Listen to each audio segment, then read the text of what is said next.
দেশ ও দেশের বাইরে সবাইকে স্বাগতম। Welcome to my farming and gardening চ্যানেলে। আমি গানিস ফাতেমা চলে আসছি আমার বাগানে। আসসালামু আলাইকুম, কেমন আছেন সবাই? আমি আমার বাগানের গাছগুলো দেখাবো। এই যে দেখেন আমার বড়ই গাছটা, মাশাআল্লাহ, একদম বাথরুমের যে ছাদটা, সে ছাদের উপরে একদম আমার গাছটা আবার হয়ে গেছে। আর এই যে দেখেন নিচে যে আমার গাছের গুঁড়িটা, ছোট্ট একটা ড্রামের উপর আমি এই গাছটা লাগাইছি। মাশাআল্লাহ, এতে কত বড় হয়েছে আমার এই বড়ই গাছটা। আর এই যে পাশে হচ্ছে ক্যারেটের মধ্যে আমি আঙ্গুর ফলের বীজ ফলাইছিলাম, সেই বীজ থেকে আমার কি পরিমাণ চারা হয়েছে আঙ্গুর ফলের গাছটা, মাশাআল্লাহ কি পরিমাণ ঝোপালো হয়েছে। আর এই ক্যারেটের মধ্যে ছোট্ট একটা আমি টাল দিয়ে দিচ্ছি, আর এই টালের মধ্যে আমার এই আঙ্গুর ফল গাছটা সম্পূর্ণ পেয়ে গেছে। আর পাশে ক্যারেটে যে বাঙ্গি গাছ, বিভিন্ন গাছ আমার এই ক্যারেটের মধ্যে। আর এই যে দেখেন আমি আজকে দেখাবো যে আমি আমার কিভাবে বেগুন চারা আমি সহজভাবে লাগাই। এটা হচ্ছে আমার মুরগির লিটার বলতে এটা হচ্ছে বালুর উপর আমি মুরগির বাচ্চাগুলো রাখছিলাম।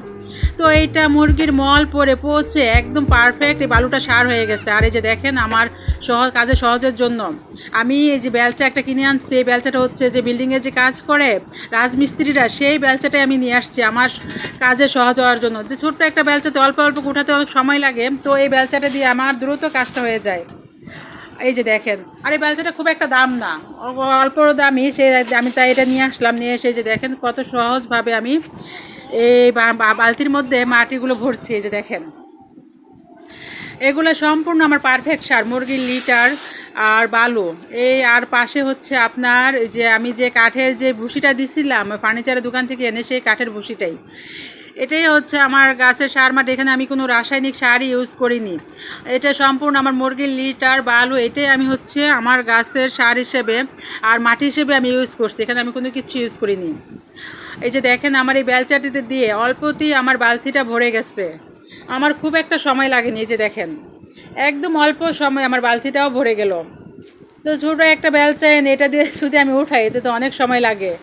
তাই একটু বুদ্ধি খাটিয়ে আমি বড় একটা বেলচা নিয়ে আসছি, এটা যেন আমার কাজটা একটু সহজ হয়।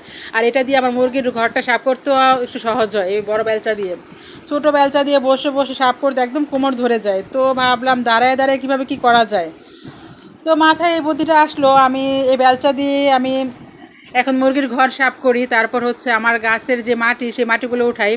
আর ওই যে দেখেন ওই ক্যারেটের মধ্যে হচ্ছে আমি আপনার বেগুনের বীজ ফলাইছি, সেই বীজ থেকে চারা হয়েছে, ওখান থেকে চারাটা আমি বালতির মধ্যে রোপণ করবো। আর এই যে দেখেন একসাথে কতগুলো চারা হয়েছে, পুঁইশাক চারা, বাঙ্গি চারা, অসংখ্য পরিমাণ আমার এখানে চারাগুলো হয়েছে। আর এত চারা যে কীভাবে হয়েছে আমি নিজেও বলতে পারি না, আমি কিন্তু এত বীজ এখানে ফালাইনি।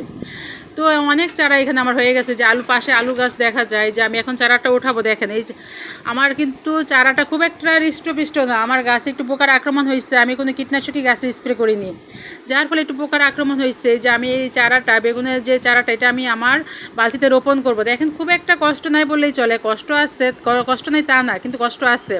কিন্তু যে প্রচুর যে আহামরি যে কষ্টটা, সেই কিন্তু পরিশ্রমটাই আমার হয় না। আমি প্রতিটা কাজ একটু সহজভাবে করে নেওয়ার চেষ্টা করি, যেন আমার একটু পরিশ্রমটা কম হয়। আর এই যে দেখেন বালতিটা অল্পতেই আমার বালতিটা ভরে গেছে, আর এটার মধ্যে হচ্ছে আমি চারাটা রোপণ করব। আমার বেগুন চারা যে দেখতেই পাচ্ছেন যে খুব একটা হৃষ্টপুষ্ট হয়নি আমার চারাটা হৃষ্টপুষ্ট হয়েছিল, বাট হচ্ছে আপনার যে পোকার যে আক্রমণটা হয়েছে, পোকার আক্রমণের কারণে আমার গাছটা একটু দুর্বল হয়ে গেছে।